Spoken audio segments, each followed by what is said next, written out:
लोग मिलजुल के चुनाव लड़ रहे हैं और देखिए हम लोग ने तय किया कि राजद ही दोनों सीट में लड़ेगी, क्योंकि जीतना है, भारतीय जनता पार्टी को हराना है। नहीं, गोपालगंज में ऐसा कुछ नहीं होने जा रहा है। एक आध जगह किशनगंज तरफ जरूर उनको फायदा हुआ, लेकिन अब जनता देख रही है वो जो जीते हैं वो कर क्या रहे हैं। अब बाद में देखेंगे आप कितने विधायक टूट कर राजद में चले गए, इसलिए कोई फायदा नहीं है।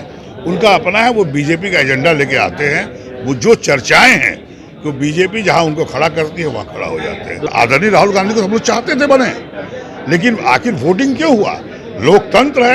कांग्रेस ने भी सोचा 22 साल के बाद चुनाव हो रहा है और कैंडिडेट 2 हैं, कहीं गांधी परिवार है कुछ नहीं। जो भारत जोड़ो यात्रा में यही है, हिंदू मुसलमान करके जो भारतीय जनता पार्टी तोड़ने का काम कर रही है वो जोड़ने का काम कर रहा है, सब एक है। अब देख रहे सभी लोग हैं, इसलिए यह बहुत बड़ा संदेश है और 2024 में भारतीय जनता पार्टी को यही जनता उखाड़ फेंकेगी और कांग्रेस की सरकार बनाएगी। कांग्रेस के राष्ट्रीय अध्यक्ष का चुनाव हो रहा है, आज मतदान हो रहे हैं। हमारे साथ बातचीत करने के लिए अजीत शर्मा है, कद्दावर नेता है कांग्रेस के।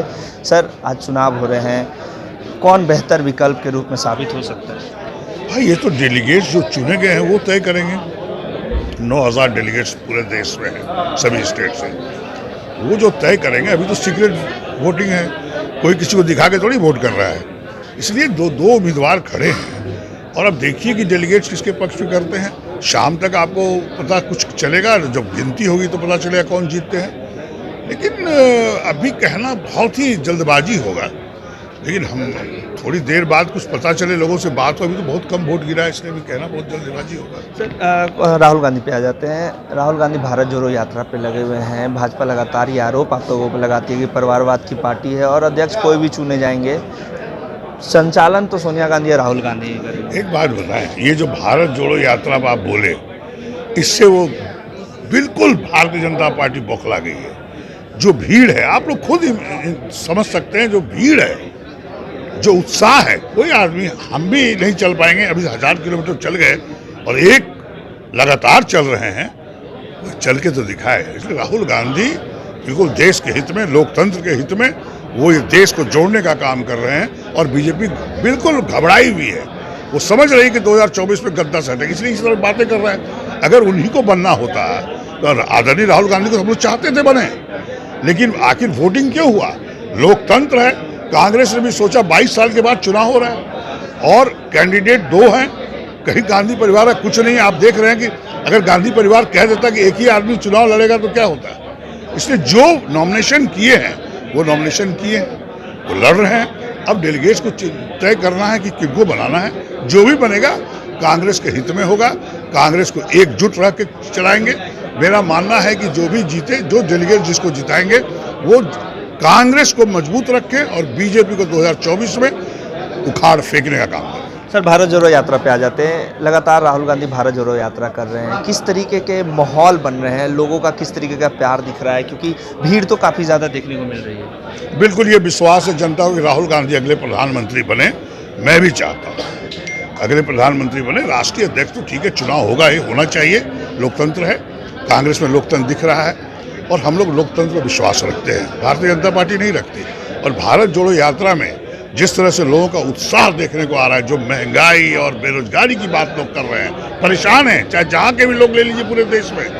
आज आप जो middle class, lower middle class गरीब लोग हैं, कुछ खरीद नहीं पा रहे। जीएसटी फिर बढ़ा दिया। आप देखते दूध आप खरीदने जाओ 10 रुपये जीएसटी पे करो।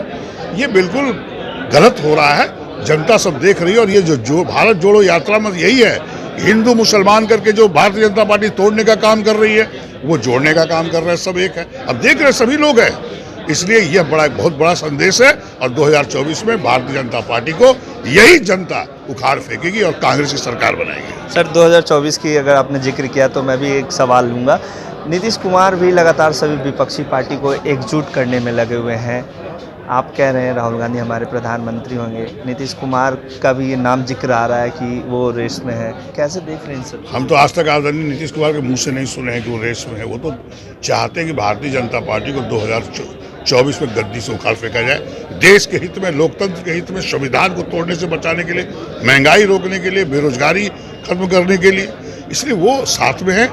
हम लोग बिहार में भी साथ में हैं, लेकिन ये प्रधानमंत्री तो बनेगा जब चुनाव होगा, उसके बाद तय होगा। लेकिन हम कांग्रेस की बात आपने पूछी, तो हमारे राहुल गांधी प्रधानमंत्री बनेंगे। एक अंतिम सवाल लूंगा। बिहार में 2 सीटों पे उपचुनाव हो रहे हैं, महागठबंधन की तरफ से राष्ट्रीय जनता दल ने उम्मीदवार उतारे हैं। कैसी मजबूती है पार्टी में, क्योंकि ये देखने को मिल रहा है कि राजद दोनों सीटों पे उम्मीदवार उतार दिए, लेकिन अगर नॉमिनेशन की बात कर लूँ तो कांग्रेस और जेडीयू दूर दूर तक नज़र नहीं है। क्या चुनाव प्रचार प्रसार में भी आप लोग की पार्टी दूर दूर तक नहीं, बिल्कुल नहीं। हम लोग मिलजुल के चुनाव लड़ रहे हैं और देखिए हम लोग ने तय किया कि राजद ही दोनों सीट पर लड़ेगी, क्योंकि जीतना है, भारतीय जनता पार्टी को हराना है।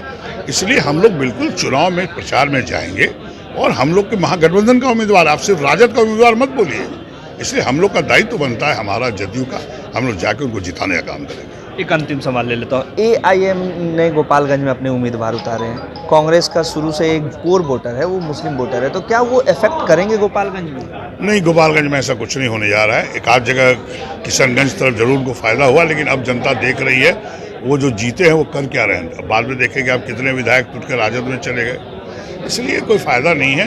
उनका अपना है, वो बीजेपी का एजेंडा लेके आते हैं। वो जो चर्चाएं हैं तो बीजेपी जहां उनको खड़ा करती है वहां खड़ा हो जाते हैं। दोनों सीटों पे जीत हो रही है। जीत होना चाहिए, बिल्कुल जनता को वोट देना, और मुझे लगता है जनता महंगाई और बेरोजगारी के खिलाफ महागठबंधन को वोट देंगे।